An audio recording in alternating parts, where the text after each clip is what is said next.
എല്ലാവർക്കും നമസ്കാരം. ആകാശഗംഗ എന്ന നമ്മുടെ യൂട്യൂബ് ചാനലിലേക്ക് എല്ലാവർക്കും സ്വാഗതം. 2024 മാർച്ച് മാസം ഉത്രം അവസാനത്തെ മുക്കാൽ ഭാഗം, അത്തം, ചിത്തിരയുടെ ആദ്യത്തെ പകുതി വരുന്ന കന്നിക്കൂറുകാർക്ക് എങ്ങനെയുണ്ട് എന്ന് നോക്കാം. ഞാനിവിടെ പറയുന്നത് മാർച്ച് മാസം ഗ്രഹങ്ങൾ കന്നിക്കൂറുകാരുടെ വിവിധ ഭാവങ്ങളിൽ നിൽക്കുമ്പോഴുള്ള ചാരഫലമാണ്. ഇത് പൊതുവായി വരുന്ന ഒരു ഫലനിർണയമാണ്, അല്ലാതെ ഓരോ വ്യക്തികളുടെയും ജാതക വിവരണമല്ല. ഓരോ വ്യക്തികൾക്കും ജാതകത്തിൽ ഇപ്പോൾ ഏത് ദശാപഹാര കാലമാണ് നടക്കുന്നത് എന്ന് നോക്കി ആ ദശാനാഥൻ അനുകൂല ഭാവത്തിലോ അല്ലെങ്കിൽ പ്രതികൂല ഭാവത്തിലോ ആണോ എന്ന് മനസ്സിലാക്കി, പ്രതികൂല ഭാവത്തിലാണെങ്കിൽ ആ ഗ്രഹത്തിന് വേണ്ടതായുള്ള ദോഷപരിഹാരങ്ങൾ ചെയ്യുന്നത് വളരെ നല്ലതാണ്. കന്നിക്കൂറുകാർക്ക് ഒന്നിലധികം ജോലികൾ ഒരേ സമയം ചെയ്യേണ്ടതായി വരുന്നതാണ് മാർച്ച് മാസത്തിൽ. നിലവിലുള്ള തൊഴിലൊക്കെ ഒന്ന് മാറിയാലോ എന്ന ചിന്ത ഉണ്ടാകാനും സാധ്യത ഉണ്ട്. തിടുക്കത്തിലുള്ള തീരുമാനങ്ങളൊന്നും തൊഴിൽ കാര്യങ്ങളിൽ എടുക്കരുത്. അതുപോലെ സഹപ്രവർത്തകരുടെയൊക്കെ സേവനങ്ങളെ പ്രകീർത്തിക്കാനൊക്കെയുള്ള അവസരങ്ങൾ വന്നു ചേരുന്നതാണ്. തൊഴിൽ സ്ഥലത്ത് സഹപ്രവർത്തകരോടുള്ള സമീപനവും അവരോട് ഉപയോഗിക്കുന്ന വാക്കുകളും ഒക്കെ അല്പം ശ്രദ്ധിക്കേണ്ടതും ഉണ്ട്. അതുപോലെ സ്വന്തം കർത്തവ്യം മറ്റുള്ളവരെ ഒരു കാരണവശാലും ഏൽപ്പിക്കരുത്, അത് ദോഷമായി ഭവിക്കുന്നതാണ്. അതുപോലെ ശ്രദ്ധക്കുറവ് മാറ്റി വെച്ചിട്ട് വേണം തൊഴിൽ സ്ഥലത്തൊക്കെ വർക്ക് ചെയ്യേണ്ടത്. അതുപോലെ പ്രധാനപ്പെട്ട തീരുമാനങ്ങളൊക്കെ എടുക്കുമ്പോൾ 1-2 തവണ നല്ലതുപോലെയൊക്കെ ആലോചിച്ച് വേണം തീരുമാനങ്ങളൊക്കെ എടുക്കാൻ. പുതിയതായിട്ട് തൊഴിൽ അന്വേഷിക്കുന്നവർ അല്പം കൂടുതലൊക്കെ പ്രയാസപ്പെടേണ്ടതാണ് തൊഴിൽ ലഭിക്കുന്നതിന് വേണ്ടി.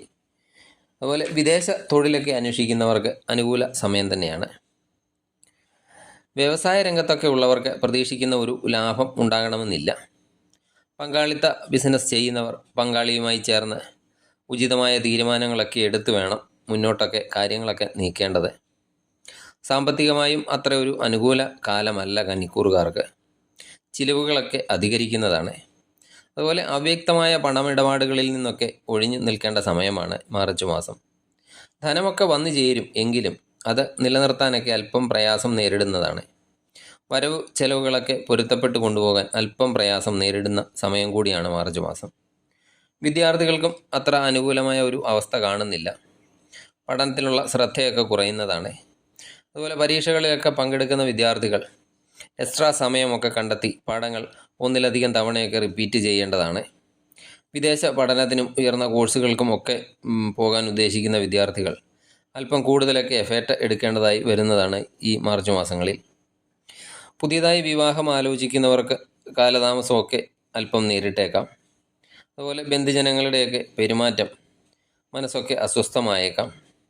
പരുഷമായ സംഭാഷണങ്ങൾ ഒക്കെ മൂലം ഉത്തമ സുഹൃത്തുക്കളെയൊക്കെ നഷ്ടപ്പെടാൻ സാധ്യതയുണ്ട്. അതുപോലെ ഏതെങ്കിലും ഉന്നത വ്യക്തികളിൽ നിന്നൊക്കെ എന്തെങ്കിലുമൊക്കെ സഹായം ലഭിക്കാനുള്ള സാധ്യതയുമുണ്ട്. സുഹൃത്തുക്കളുമായിട്ടൊക്കെ അഭിപ്രായ വ്യത്യാസങ്ങളൊക്കെ ചെറിയ രീതിയിൽ ഉയർന്നു വന്നേക്കാം. അതുപോലെ ജീവിത പങ്കാളിക്ക് സംശയം തോന്നുന്ന ഒരു പ്രവൃത്തിയും ചെയ്യരുത്. വാഗ്ദാനങ്ങളൊക്കെ ആർക്കെങ്കിലും കൊടുത്തിട്ടുണ്ടെങ്കിൽ അത് ശ്രദ്ധാപൂർവം എങ്ങനെയെങ്കിലും ഒഴിവാക്കേണ്ടതാണ്. അതുപോലെ ജീവിതത്തിൽ ഏതെങ്കിലും തരത്തിലുള്ള ഒരു വഴിത്തിരിവൊക്കെ ഉണ്ടാകുന്ന സമയമാണ് മാർച്ച് മാസം. അതുപോലെ ഭാര്യയുടെ അല്ലെങ്കിൽ ഭർത്താവിൻ്റെയോ ഒക്കെ അപ്രതീക്ഷിത രോഗം മനക്ലേശത്തിനൊക്കെ ഇടവരുത്തുന്നതാണ്. മറ്റുള്ളവരിൽ നിന്നൊക്കെ ഒറ്റപ്പെട്ട ഒരു അവസ്ഥ ഉണ്ടാകാനും സാധ്യതയുണ്ട്. ധാരാളം യാത്രകളൊക്കെ ഉണ്ടാകും. ആ യാത്രകളൊന്നും അത്ര ഒരു സുഖകരമായിരിക്കണമെന്നില്ല.